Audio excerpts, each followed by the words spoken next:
Hi everybody, welcome back to Capricorn Radio. This is your host James, and we're on the Capricorn TV live stream today. We're talking to Michael Tellinger and Valery Uvarov, Russian pyramids researcher and scientist. And we have our co-host Susan. Hi Susan, first of all, welcome to the show. Nice to be here. Nice to be here with you, Michael, as well, and Valery. Yeah, thank you, and it's great things to be together with you, my friends. Great to hear your voice again, Valery. I'm here, my friends. I'm here. I'm listening to you pretty well.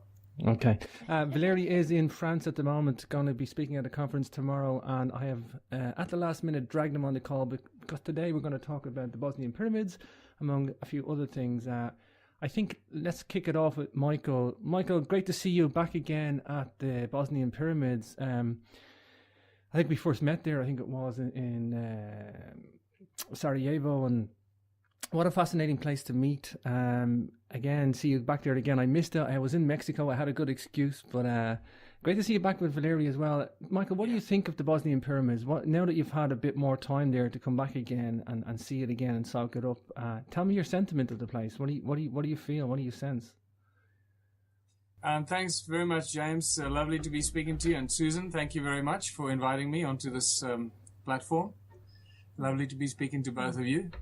Bosnian pyramids, undoubtedly one of the most exciting excavation sites in the world today, for various reasons, because it combines so many of the mysterious aspects, or actually not combining, it's not only combining them, it is exposing the mystery of the ancient civilizations and the technology and the beings that built this and the reasons why they were built on so many levels. It is a spectacular sight. The fact that it's extremely old, that it is an energetic site, the fact that it is a resonating structure that works with resonance, with the frequencies measured in there, the fact that the tunnels underground that lead to the pyramid are like the bronchi and the alveoli in the lungs of the human body that resonate and activate the pyramid. And we can talk a lot more about that. Mm-hmm. And the healing effects that Semira's Managic has had with the air, the high negative ion concentration, and the effects of the pure pyramid water that you find in the underground tunnels, the healing effects from curing lymphatic cancer completely to bringing relief to people from all kinds of ailments and pains and aches in their bodies. These are spectacular achievements that could not be made up by anybody, and they all for everyone around the world to see and witness. And I have to, compliment my good friend Semira's Managic for the incredible work that he's done there, the pioneering work. I know how difficult it is. I know from my experiences in South Africa with the stone circles and Adam's calendar and everything else, how difficult it is to start such a journey, and it is probably one of the most important archaeological excavation sites in the world right now. Sure.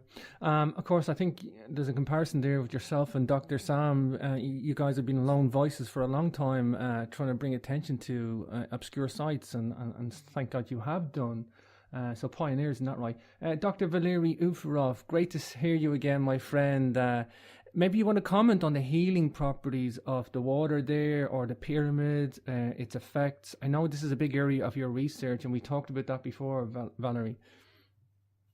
So from my perspective and from the knowledge which I actually gathered for the last 35 years, I tell you that this is a really, really very old instrument. I'm talking about this pyramid, which is working for, well, I think more than few decades of thousands of years.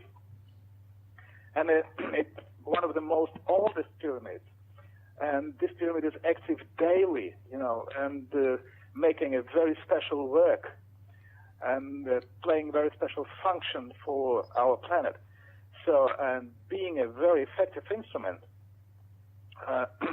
this pyramid should have, and it has, kind of a tuning tool for those groups of people who in ancient times were working with these pyramids and these tunnels, which we call tunnels, actually, this is exactly the wonderful example of a tuning tool which have been made by those absolutely amazing people, because, you know, the idea of this tuning tool, these tunnels, is absolutely spectacular, because those who built it, they had a capacity, possibility to feel this energetic circulation network under the ground, you know, and they were taking out unnecessary, unwanted soil,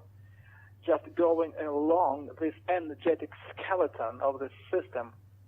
And what they received at the end of this process, when they took out this unnecessary, unwanted soil, when the human being is going inside, these tunnels are taking off the human energetic structure and body unwanted ill energies, just tuning the human body for later work with the pyramid. Absolutely amazing technology. Wow, fascinating. Yes, absolutely. And this is the reason why we have so wonderful a healing effect there. And I'm also sure that what Sam, this wonderful person, did up till today is just the beginning, because Sam already found even more tunnels, like a second floor of tunnels. And I think it's going to be a much more complicated system. And the site, the whole site, is invaluable gift for our civilization, not only to see the level of knowledge of those who built it and used it thousands of years ago. This is also like a book for us, for our civilization, to learn about that knowledge and to grow and maybe to use this knowledge for our self-perfection. So actually, this is amazing site. And I'm very happy that I'm living in this time. I'm very happy that we have this wonderful person, Sam Asmanagic, who found it, who spent a lot of time, a nervous system, because he's attacked by many, many people in the world, unfortunately. But at the same time, he did this wonderful work. And, you know, Sam is great. I'm very happy that we are living together with him at one time on one planet. Sure. Like this. You want to come in, Susan? Yeah, one of the questions that I have for both Michael and Valery is, you know, you talk about the healing properties of the pyramids, and you know, one thinks of, okay, there's disease, but then there's ease. And what I'm curious about, I guess, like really chomping at the bit, is that there must be a change in one's consciousness, a change in one's, obviously, energetic field, but more of a deeper connection with life-affirming energies, because if this is healing, it's clearing, so that's more of the life-affirming energy. So two questions here. One would be, what is that shift in consciousness that you both have experienced and that others have reported on? And also, is this preparing us to know how to interact with these ancient technologies and these ancient devices to help us to move to this next phase of where we may be as humanity going and where the planet is going? Sure. If you allow me just to add a little bit, because you just asked the question and at the same time you answered the question.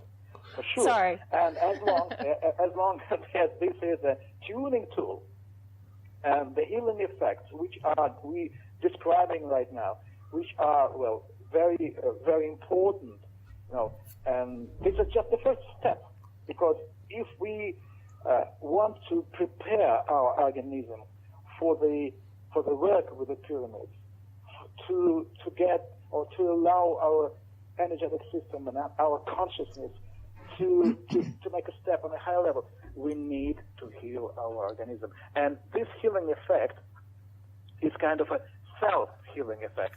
It goes like a first preliminary step, and then something very special will happen to the people who will be working with the system. We will see and we will learn about ourselves something we even didn't imagine to encounter with us. You know, so this is actually, as I told you, you answered the question asking this.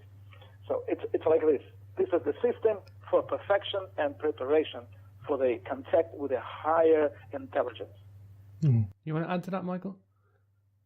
Well, absolutely. It's I just love the way Valery answers these questions. Wow. So, for me, it's also exactly in agreement with Valery. But I also want to add that what it's doing, it's allowing us to realize the depth of the understanding of the knowledge of resonance and frequency by the ancients, and that for me opens up the critical path forward for humanity, for us to learn from this. While we interact with these ancient structures and these ancient energetic devices, and my understanding is that there are as many devices as we have, from the thousands of pyramids on the planet to the thousands of and millions of other ancient stone structures on this planet. It is truly a planet of ancient civilizations, more so than a modern civilization. This is what we're discovering. Vanished civilizations were extremely active with extreme advanced knowledge of what we would call today the laws of nature and laws of resonance. But that's a dangerous statement to make. But what it's showing us that as many devices as there are are probably as many uses for them or reasons for why they were built. And this is, I still think, the new area of discovery that we're going to make. From healing, if I can just say, from healing to levitation to fixing the geomagnetic activities of the earth, to preventing geomagnetic disturbances, geophysical disturbances, to fixing the atmosphere, to generating oxygen, to oxygenating the water, it is just so vast. To creating portals as well, I would imagine, is probably another one of the uses. Yes, well, Adam's calendar is probably one of those, Wow. And this is a huge system, all is connected together. This is a wonderful chance for us of all, to see how it works and to realize, what is around us, accept it, and take it in account for our future development. You're absolutely right, Michael. Valery, could you take a moment for the audience just to kind of, tell us a little bit about the pyramids research you have done. You've gone to so many pyramids around the world, I don't even think you could count, but you also have a pyramids project in Russia as well. Yeah. Yes, sure, because as long as we understood something about the pyramids and we saw having all these extreme experiments which we did in Russia, especially in the Russian Academy of Medical Sciences, so we came to understanding that this is a wonderful chance for our civilization to make a very serious step up. That was the moment when we started to build the pyramid, to bring this knowledge into life. Daily life. That's why, on the one hand, we are doing this. On the other hand, the main important thing is sharing the information which we have received with the people around, with all who is interested in. And then this is the chance to create a very special environment for our kids, because kids are perfect. They are open-minded. They are honest. Their souls are so pure. What we need to do is just to create so special energetic capacities, and the kids, they will do this wonderful, perfect work for our world. I'm sure about it. But what we have known now is just energy. And that ancient technology I'm actually working with, they're giving a wonderful chance not only realize that mechanisms, but also this is an information how to bring this technology into life. That's why Michael is running, all over the world trying to share the information with people who are interested in. We all are doing one and the same job. So to put all this knowledge together, and Michael even making even more steps, he's going to create a political party trying to bring this knowledge on quite a different level of possibilities. So I hope what I want to add. sorry, Valerie. What I wanted to add as well at this stage is that the key thing here is that all these ancient civilizations and all this amazing technology was all done without money. Isn't that amazing? That's right. Yeah.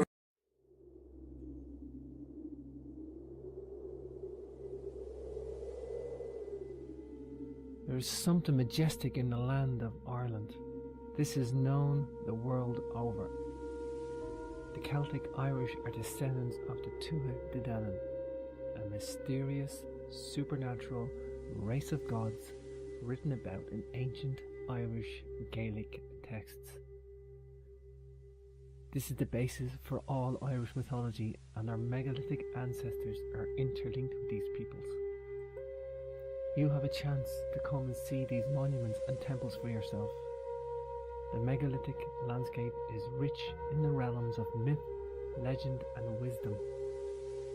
Come see all this on the most spectacular Sacred Sites tour in March 2016. The Sacred Sites and Equinox tour is not to be missed. Tour highlights include Grillen of Ailloch Observatory, the Giant's Ring Henge and Dolmen, St. Patrick's Day Special at St. Patrick's Ancient Chair, March 17th, Knockmany Passage Tomb linked to the Queen Maeve with special access, Beemore Temple Complex, Dunluce Castle, the Giant's Causeway, Beltany Stone Circle, Kilclooney Dolmen, and the Loch Crew Equinox Event Alignment. Of course, we will see the famous tombs of Newgrange, Noath and Doath, also Fornox Rock Art and Shamanic Chamber, Tara Hill Complex, and we're going to finish at the Tuatha De Danann's origins in the northwest of Ireland at Carrowkeel, dated 3500 BC, and the famous Carrowmore 5000 BC complex. Check out all the full itinerary on the Tours Events page for more details at jamesswagger.com.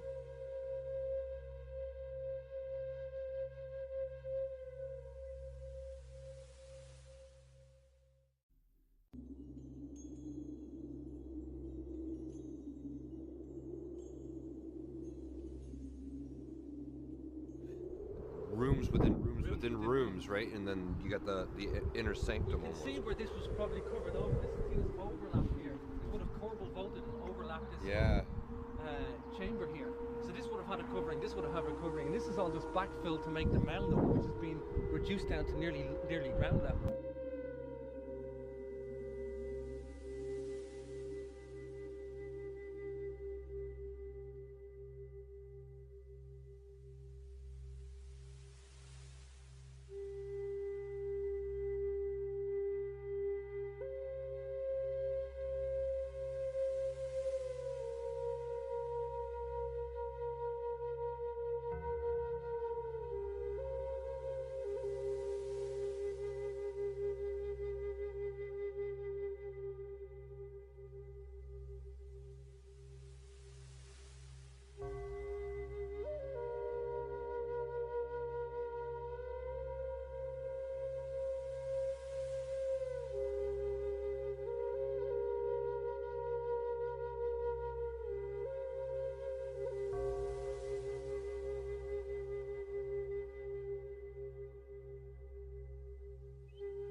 It's a good point. It's a very good point. Michael, sorry, Susan.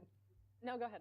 No, I was going to say, Michael, you've had the benefit of being there a couple of times now, as have I. But from your own opinion, just maybe you could explain the tunnels and describe it to people, because there's a little confusion to people who haven't been there. And there's only one way to go and see a pyramid, is to actually go to it. Yes. But the tunnels, there's a conglomerate in the tunnels, and there's a labyrinth of tunnels. But the conglomerate is a backfill that's either washed in, or I'm not sure exactly how. But sometimes people don't understand until you're there that you can see this for yourselves. And maybe you can explain the conglomerate that's kind of washed in and blocked up these tunnels, with the tunnels and the labyrinth system. Yeah. So first of all, the pyramid, the tunnels that Semira's Managij is excavating right now are tunnels that form a very intricate network of these underground tunnels.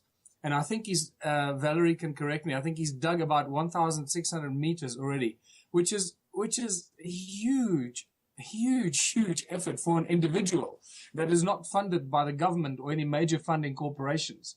So, for that, we've got to really compliment Samir for getting this far already. So these tunnels is a very complex network of tunnels that weave and curve their way underneath the surface, and they all going towards the pyramid. So it's like, you can think of it like the heart and the network of veins and arteries that all lead back to the heart, right? And this is just spectacular. And therefore they're not straight. The tunnels are never straight. They always weave and turn and twist, because it's to do with resonance and the movement of the air through these tunnels. This is what I suspect. This is not absolute, but this is what I suspect. It's the movement of the air and the sound that it creates. It creates a resonance based on the shape and the way that these tunnels curve. Just like the air that we breathe goes into our lungs, and by the time it reaches our alveoli, the air is moving at such frequencies and such a pace that it actually energizes the oxygen in our lungs. So see this labyrinth of tunnels activating the tunnels, activating the air, the sound frequencies, then resonate and activate the pyramid. That's the same kind of technology behind that. That's how I see it. But the tunnels lead towards the pyramid, and then what we've got from scans, what we've seen from scans, is that the pyramid itself has got this labyrinth of tunnels that seem to go somehow in the scans are never 100%, but they are an indication of what is actually there, and they seem to be going in some sort of a spiral form from the base of the pyramid up towards the top of the pyramid. But only time will tell how these tunnels actually run. So it's the underground tunnels, and the reason we know they are tunnels is because that they were dug consciously and then backfilled consciously. Oh my God, I'm sorry, I have to interrupt myself. We just got our first summer rain is just starting to drizzle around me as we speak. So wow. We're being blessed by African rain for our first spring rain. It's just starting to drizzle. Wow, amazing. Wow. So what Samir has been doing is he's removing the fill that somebody or some technology they use technology to fill these tunnels to somehow stop the pyramid from working, I guess, because if the air isn't moving through the tunnels, the pyramid will be dormant. Although it is still giving off this beam of energy that comes out of the top of the pyramid. That's been measured at 28 kilohertz, if I'm not mistaken, Valery. Yeah, you're right. 28 kilohertz, yes. And so and then somebody backfilled this vast labyrinth of tunnels. The job to do that alone, the technology in that is spectacular, and it's filled with a similar kind of material that seems to be there. And yet, when you remove it, they're not digging tunnels. And some people say, Semira's Managij is digging tunnels and claiming that No, he's removing the fill. So they've been guided by where the fill goes. And then every now and then, when there's a new offshoot of one of these underground arteries, that you can call them, I suppose, you can call them these underground arteries, there's a stone, walls of packed stone to hold back the sand from the one artery that leads into the other. It's phenomenal. So it is clearly a predetermined act, and somebody did this. It's a spectacular place to see. Sure. One more question, I'll bring you in, Susan. Valery, you want to comment on the water that's in the tunnel, this pure water, this crystal clear, pure water that's down there, and the energy effects and healing effects of that? Yeah, first of all, water is the perfect transformer or adapter of the energy into the range acceptable for a human organism. So as long as these tunnels have been created, have been done thousands of years ago, as I told already, as a tuning tool to prepare our energetic system to work with this special energy, water is the best adapter of this energy. So this is the reason water is there. And for me personally, it was amazing just to see water, let's say, standing there, which is thousands of years there, thousands, because the level of the water do not move up or down in connection with the rains. It's always one and the same level. It means this water there thousands of years, and energetic capacity of this water, is amazing. This is just a part of the ancient technology, part of this wonderful instrument, and those people who is coming now and experiencing this, they still have a chance to even just simply to drink this wonderful water because it's clear, very energized. It's a wonderful chance, I tell you. And technology is absolutely amazing. There's also a video that Valery and myself and Samir just shot in those tunnels, which is these new tunnels that were discovered, I think, in March or April 2015 by Samir Osmanagic, that contain all this water. So for those that want to see it, maybe you can just attach a link to this interview. Sure. That people can just click and look at this little video that we shot actually going into those tunnels. Sure. And seeing that water for yourself, it's spectacular. You guys are all glowing in the video. You, Valery, and Sam are all glowing, so happy. And I tell you that the system is so live. And I noticed this effect on that day when we entered this part of the tunnels, because when I entered the tunnel, it was one, kind of vibration, one type of interaction with the energy of the tunnel with my body. And then when we were returning back, it was quite different. And on this moment, I can tell you that the effect of the tunnel and the reaction of my organism, I could watch within the 1 hour while we have been there. So it's a very live system, which is scanning the organism daily, each minute. And this tunnel system is reacting and correcting like a very, very clever and mentally, perfect consciousness. So it's absolutely conscious system, I tell you. Susan, you want to come in? Would you say from your experience, Michael and Valery, that this water that you interacted with was the most pure water and the most positively charged water to date? Or yeah. It sounds like that's the case. Well, the proof is in the pudding, as they say. I can't say whether it's the most positively charged or the most beneficial water. I can't just make that kind of claim. I don't have any scientific evidence for it other than I felt the presence, the energy of the water. And remember what you've got. You got the energized tunnels, the tunnels that are energizing the pyramid. You got the power of the pyramid itself, and you got the water, and you got the silica crystalline substance in the rocks in the tunnels. So you got the three combinations, the 3 or 4 combinations. You got water, you got crystal, you got resonance, you got pyramid power all together. How much more do you need to say we're dealing with very special water here? It is phenomenal. Yeah. And not only, also the minerals which are there, it's mica, muscovite, and quartzite. It says immediately, for those who understand, that it's somehow has a connection with time, with controlling of speed of time inside of the tunnels. And in this case, it's a mechanism how to correct the inner biological time of human organism, of those who are inside of the tunnels. So it looks maybe just strange and simple, but the knowledge stands behind. It's amazing. It's quite new physics. I tell you. Sounds like we're dealing with very subtle energies, very small, subtle energies, but on a macro scale, on a big scale. Yeah. That's exactly what it is. It's because the water there, and Michael once told it, and I agreed with him also, that this is kind of a media.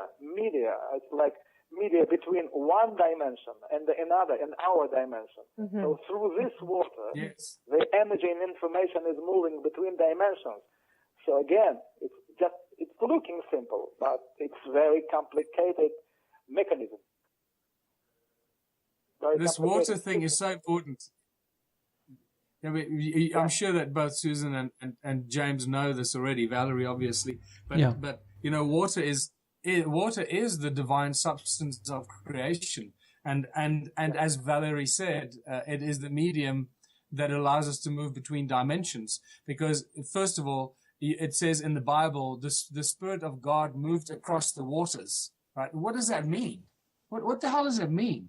But there's nothing, there's the void, and then the Spirit of God moved across the waters? Well, if there's nothing, how can there be water? So what is water? Is water this divine medium that creates a new dimension in which a new creation is formed? And then NASA, several years ago, NASA discovered that they publicized this, but you never heard about it again, that they're giant clouds of water vapor that surround entire solar systems. And if that's the case, I suggest that the same would be for galaxies. The giant clouds of water vapor surround galaxies. This is phenomenal information that very few people have picked up on. So I suspect that we can see ourselves as our solar system inside a dimension surrounded by this water. And when you move through that water, you actually possibly go into different dimensions. So when we look into space and we're looking at the systems around us, they may not be where we think they are, because we're looking at it through a watery veil around our entire solar system. And if one solar system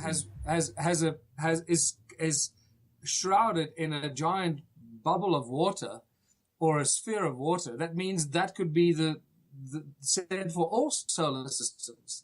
We just haven't been told this information because they're withholding that from us. And once again, you know that Hollywood puts everything hidden in plain sight, right? So the Stargate series, they go through a circle which is filled with water to go into different dimensions and different timelines. Sure. I know the caves of Giza, or the lost caves of Giza, Andrew Collins researched, but there's a network of tunnels, like a labyrinth of tunnels and caves underneath the Giza plateau as well. And not forget, Tesla's Wardenclyffe Tower was built over a labyrinth network of water as well. That was, I think, the reason he chose that location for the Wardenclyffe Tower, to harness that energy and ionize the ionized water. Yeah, Valery, you want to say something about that? Hello? Did you catch that, Valery? Yeah. No, I'm back because sometimes the sound is disconnected, but I'm okay here. Yeah, I just said that it's all to do with sound and resonance. So this is, it keeps coming back to that. So we can talk about every ancient site, and it'll always come back to this sound resonance that generates specific frequencies and resonance and the effects of those. So this is it. This is where we need to do our research with the stone, the famous stone that I gave to Nassim Haramein, that brought the jumbo jet to a standstill. This all to do with resonance, and we need to now start to really explore this and start to understand it, because so little research has been done around this. But now we know this, and this is the area we need to start researching. We need to start researching the resonance field, the frequencies, the effects of this, the millions of stone circles here in South Africa that we've measured, with sound frequencies. Well, not all of them, but we've measured many of them. And Adam's calendar with sound frequencies, the donut-shaped stones, the Taurus stones, the Giza pyramids, the Bosnian pyramid, all resonance. So now let's start focusing our scientific minds and research capacity. Let's try and get as many of the smartest minds and researchers with the right tools and the right technology and the right laboratories that can actually do this to give us intelligent information that we can use for the benefit of humanity instead of just talking about it. Now it comes to the point we need to start acting on this knowledge and information. Otherwise, we start getting stuck like a bloody stuck record. We keep saying the same things over and over again, but we're not actually making any forward progress with this knowledge and information. So the research into the resonance is critical and key and needs to be shared with everyone as quickly as we find it before anybody tries to shut that knowledge and information down. Wow. It certainly seems... Agreed. It certainly seems we're living on a time on the planet that if we don't do this sooner versus later, more disharmony and more disease is just going to be part of our everyday life. And it does seem like health is a real gift at this point. Yeah. Sure. I think it comes back down to the health aspect too. For me, I look at this whole thing and what's the point of it all? And I just see this as a transformative, regenerative rejuvenation. I know I spoke to people. I know people that feel super fit and super healthy, and whether that's in an energetic sense or a physical sense, having gone to pyramid complexes. But I think, Valery, you say that the Bosnian pyramid is the most active one on the planet. Is that correct? Yes, it's most active. And the main aspect or the main task of this pyramid is intergalactic and interplanetary communication. Wow. Can you talk? Yeah. What? Can you talk a little bit more about that? Well, yes, I'll try it because the type of the pyramids like this is the oldest one because the system for intergalactic and interplanetary communication has been built by someone long ago, and the system not used as the intergalactic antenna system for transmitting and receiving information. This is also something like what we understand as a GPS marker system. So it means that, let's be fair about it, we know that our planet is visited by many developed civilizations which are not flying between the planets. They're making kind of interdimensional jump. So, and when they make this interdimensional jump between one section of the galaxy into or onto our planet, they need to know exactly where they must appear because their spacecraft is a material spacecraft and it's very heavy. And when they make this jump and they want to, for example, be exactly in the vicinity of Bosnian pyramid, they need to know the intensivity of energetic flow coming from the Earth because this UFO need to hover, not to fall down on the Earth because it's pretty heavy, according to the experiments and calculations which have been done within the last few decades of years. This craft, it's approximately 40 tons at least. So when they make this jump, they need to know exactly when they find themselves next second. So this is the reason why the pyramids like Bosnian pyramids have also been used as the GPS marker. It's another, very important aspect of this pyramid. Actually, never pyramid has been built for one reason. Usually, it's multiple, dimensional, multiple idea system. And what we just discussed is an explanation why these pyramids are most old one, why these pyramids are active each day, almost each hour, and the energy which they generate is pretty intensive with a high energy, and this is the reason why people should get prepared to work with this pyramid. And the system, as we already spoke of the tunnels, this is the tuning tool. So we are living in a huge, huge universe which is inhibited. And the pyramid, like the Bosnian pyramid, is the instrument for ongoing daily communication between different planets and galaxies. Wow. Well, I thank you for your time today, Valery. I'm just going to talk a little bit about Ubuntu. I've only got Michael for another 10 minutes. I just want to have a little chat, but always great speaking to you, Valery. Keep up the good work. I know you're one of the hardest working guys out here and doing this in the field, and great to see you again out there at Bosnia. Hopefully we were going to catch you there next year. I might make another visit out. But always nice talking to you, Valery. Thank you, my friends. Take care. Thank you. Ciao, Valery. Bye-bye, my friends. Wow. Michael, I want to reserve a little bit of time because before we top of the hour for Ubuntu. Where are we at today with Ubuntu? I know you got some important things coming up, and I know you're such a busy guy between doing the ancient civilizations research, tours and conferences, but you are also doing the Ubuntu party as well. Where are we at with Ubuntu today? And I know you got a big TV interview. Maybe you want to launch us into that. Yeah, well, thanks, James. The Ubuntu movement just keeps growing around the world, not without the odd hiccup here and there, but that's what's to be expected. I understand that it is really resonating with people around the world, and this is why more and more people are starting up Ubuntu movements in pretty much every country of the world. I cannot think of a country where we do not have Ubuntu followers or those that support and resonate with our message. But it's to take that message and turn it into something that is going to be, physically and tangible, visibly tangible on the ground, actually making changes in our lives instead of just a nice theory about a beautiful future.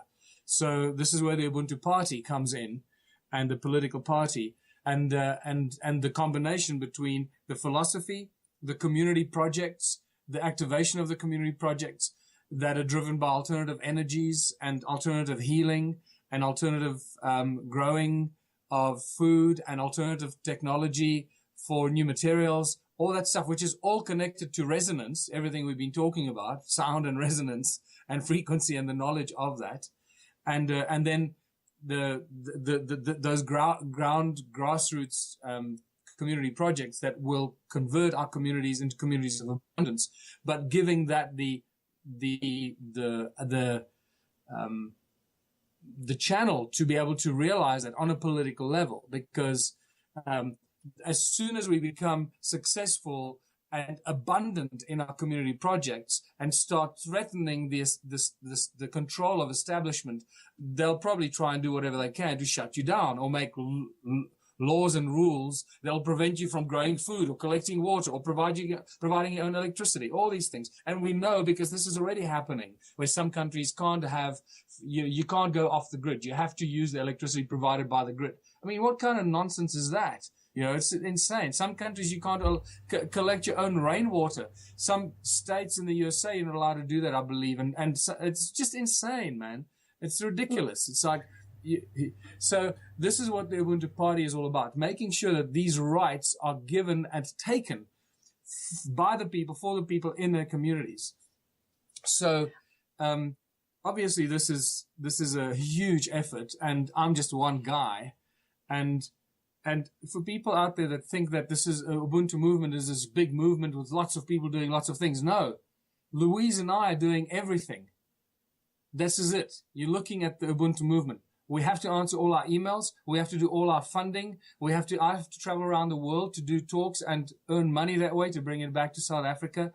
And we have very little, if any, funding for all this activity other than what I get from the sales of my books and a few donations here and there, but that doesn't amount to a lot. Now we're going into election campaign, and our plan of action there is to go after the 12 smallest municipalities in South Africa. And this is really the critical point. And I'm sure you already are aware of it, James. And I'm sorry if I'm jumping gun and just talking because I know we've only got a few minutes left. So I wanted to get as much of the strategy in. I got you. Well, it's important. It's because, important. Yeah. Is there anything specific you want me to mention? No, I mean, maybe tell us about the Joburg TV program coming up, because it's quite mainstream and.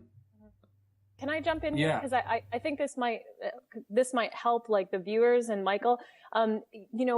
If the Ubuntu Party wins tomorrow, so let's say the election's tomorrow and you win, what does this do for the population in 6 months? So give us the vision. Give us the vision. If it wins, when it wins in 6 months, where do you see this shift and change? Because what you're talking about is providing access to people that live at the poverty level, people that don't have internet, people that don't have, that's what your more immediate impact is. So talk about that vision in 6 months when you win, what this looks like. Yeah. Now, first of all, the South African elections are in 2016. We don't know yet what date, but most likely in May. So we have all these months leading up to that now to get our ducks in a row to campaign and go after the 12 smallest municipalities. I just want to say what that'll do. I just want to give people the very quickly the strategy. We want to go after the 12 smallest municipalities for the reason that one elected mayor, if we can just win one of those municipalities, we can create all the difference. One elected mayor into a municipality that controls a number of towns will do infinitely more good and implement all this philosophy and have far more effect than 10 elected members of parliament. And I hope people will see this. This is the Achilles heel approach, where one small, tiny little town can topple the entire corporate money-driven control system. Because one small little town that resonates with the philosophy that we propose and then implements the philosophy because we've won the election. So as Susan said, so let's take us from when we win an election and win the majority in a small town or a municipality and start implementing the Ubuntu principles and philosophy and the plan of action. What benefit will it have? It'll have the following benefit. Our plan of action is very simple. The town becomes completely self-sustained, self-sufficient, and a town of abundance, not just self-sustained. We set up our own electricity supply, our own alternative generation of electricity. So every town generates and supplies its own electricity, whichever way or format that electricity comes, whether it's generating it in the river with hydro turbines or going to normal, tried and tested technology, to more of the exotic technology that we all know exists, but the inventors and the scientists are too scared to come out of hiding and share that technology because they know what happened to others that have come out and shared their technology before. So once you win an election, you become the appointed mayor of that municipality and the number of towns. You then invite that technology and those inventors and scientists to bring that to you. That is a very different energetic invitation than a little groundswell movement of free-thinking people trying to create their own electricity device. This is a huge difference. At the same time, you invite the scientists that create and heal all disease and researchers into your hospital, so they actually come and practice their healing methodologies in your hospital. You use the money that comes from central government, because now what we're doing is we're implementing our manifesto. So when people say, well, where are you going to get all the money from to do this? You get the money from government, because every town, every municipality gets a lump sum of money every month to run and manage the town. And we've just won the election on the promises of what we're going to do for our people. And now we're implementing these steps. It's that simple. So we don't have to ask anyone for permission. We don't have to fill in any forms. There's an Ubuntu mayor, and the mayor implements the plan of action and the manifesto. Free electricity for everybody, implementation, and the free electricity is the platform for uniting the people, setting up a variety of community projects.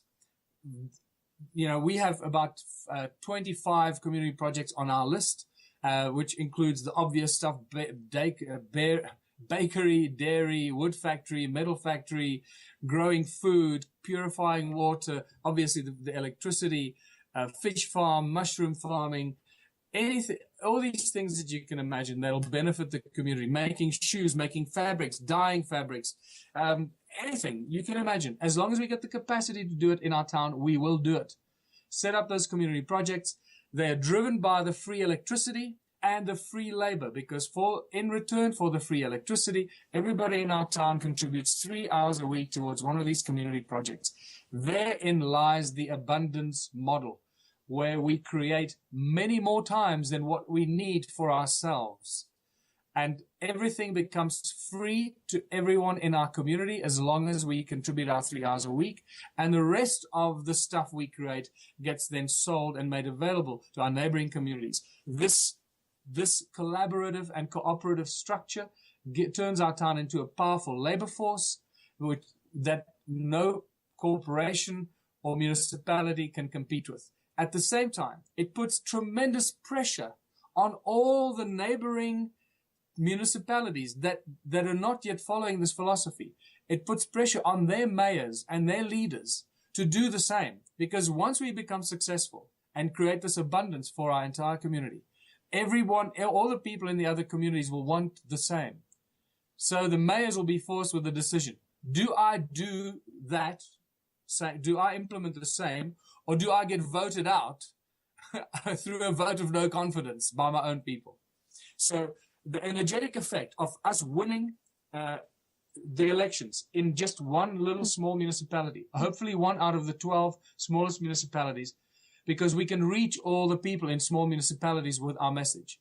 Just one municipality will have a huge domino effect right across South Africa and across borders into other countries of the world. Wow. Thank you.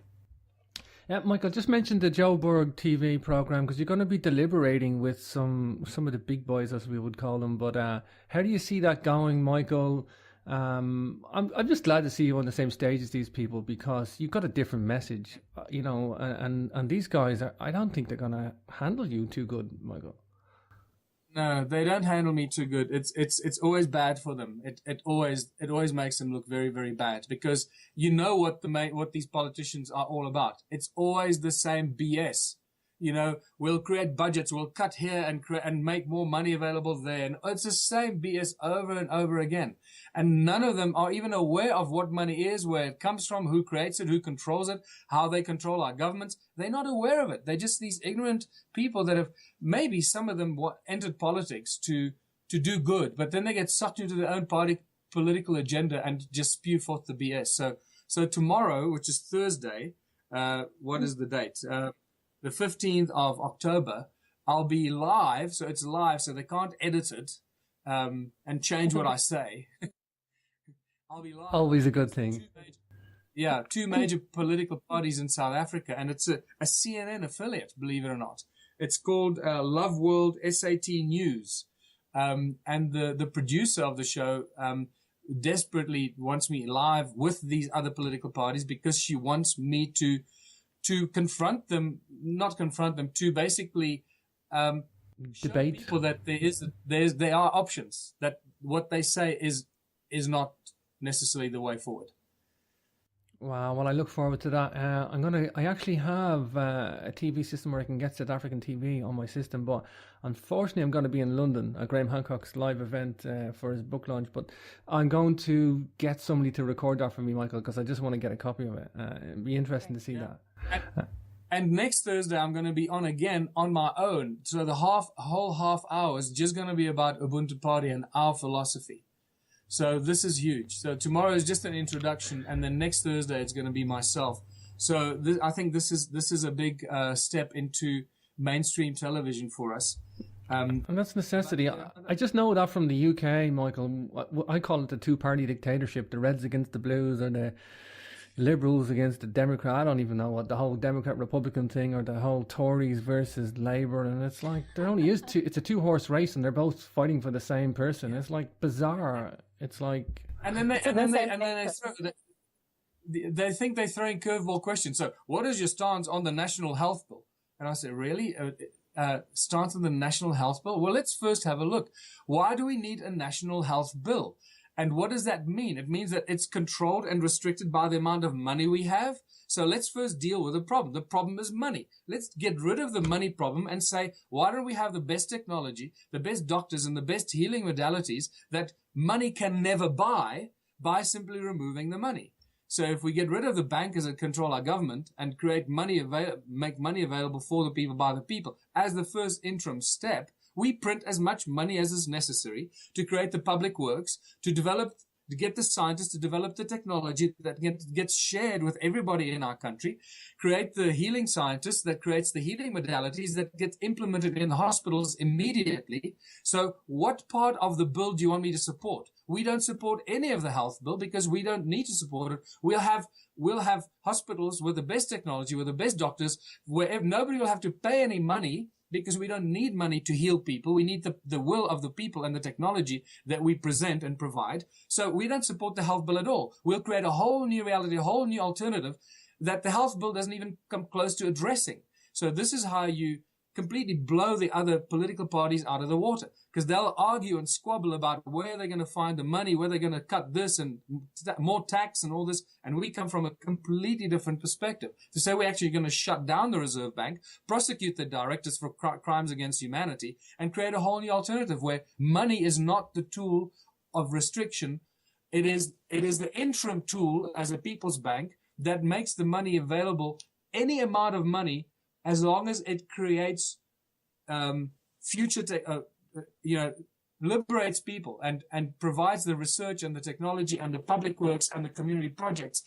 Anything that you can think of, if you want to build a music school or a research lab or a free energy technology factory or a wood factory or a bakery or a fabric dyeing thing, as long as it is a community project that will benefit your community, must be funded. That's what a people's bank should do. That is not the final solution. That is an interim step that liberates the people and allows people to go and live their dreams. Because if you want to be a music studio producer, or if you want to have a sculpting studio, or create beautiful fabrics, or create new technology, or new materials in a laboratory that blends graphene with hemp, you should be able to do that. And the government of the people, by the people, should provide the funds and the means to do that. Wow, what a passionate guy, Michael. I always love to see you passionate. And you know, funny enough, I don't think most people don't realize this statistic, but in the UK, we have administrators for the administrators. We've got rules for the rules. And there's something like 1 in 5 people inadvertently or advertently working for the government. And I mean, civil servants to police people, government people, politicians, councillors, infrastructure. 1 in 5 people work for the government. It's insane, and it's an insanity that can't be sustainable. And it's not just about sustainability either, like you pointed out, Michael. It's about abundance too. So great message. I'm really looking forward for the next 6 months to see the outcome. And I know it's a tough struggle for you. I really do. I know you're up against it with some nasty sycophants and psychopaths who run the society of the world. So now we're just going to leave it at that. Susan, have you any final comments before we wrap things up with Michael? Of course I do. I think my final comments would be this, is, you know, we think about the beginning of the show, what we talked about. We talked about the pyramids. We talked about life-affirming water, consciousness, interacting with different forms of subtler energy, which is our rightful place on this planet and our rightful place in us as human beings. And now making the connection, what Michael is bringing forth, that, you know, when I look at the Ubuntu Party and I see this, what I see is us having a better chance and a better shot of getting off of a dying matrix that is crippling us, de-evolving our growth and not evolving. And this is one of the more connected and cleaner, life-affirming and freer options for us. So, you know, it is a very unique stance that you have, and there's obviously some challenges, yet the fact that, you know, pretty much every country in the world, there's someone that knows about Ubuntu and is active, I think very much says something. So, you know, congratulations on that. And what I see that you're doing is you're actually tying our ancient wisdom with our present day needs that we have as a society and people. Thank you, Susan. That's exactly the objective, and we just need to keep pushing and growing, and hopefully the resonance will become a quantum resonance and not just a linear or an exponential resonance. Michael, websites before we wrap things up, please, if you can. The main Ubuntu Party website is ubuntuparty.org.za, or ZA, as they say in America or in the USA. So ubuntuparty.org.za. And then also the other global platform for Ubuntu is ubuntuplanet.org, which is more of a place of meeting and communication. We're still working on that with our limited resources and limited IT support and help, with the very kind help of a few individuals.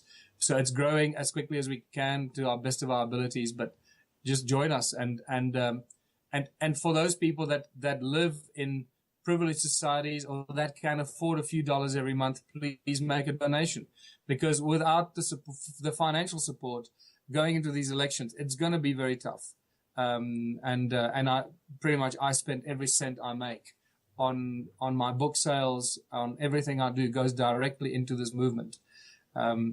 So we do need all the help we can get. Sure. Of course, if you want to also check out Michael, michaeltellinger.com. Awesome new website, Michael, and it's great to see it updated. It's awesome. I love the way all the information is presented there too. michaeltellinger.com. Yes, and that's great. Thanks for Uroš Pokajt in Slovenia, who is an incredible human being. And Uroš stepped up about two or 3 months ago and offered to start redoing the websites for us, and this is all his work. So thank you, Uroš, for that splendid awesome support you've given us. But we need more IT support. Michael, always nice to see you, to talk to you, to meet you. I'm going to make sure you come to Ireland at some point in the not too distant future. But for now, nice to see you, brother. Thanks, James. Lovely speaking to you as always, my friend. And Susan, great seeing you.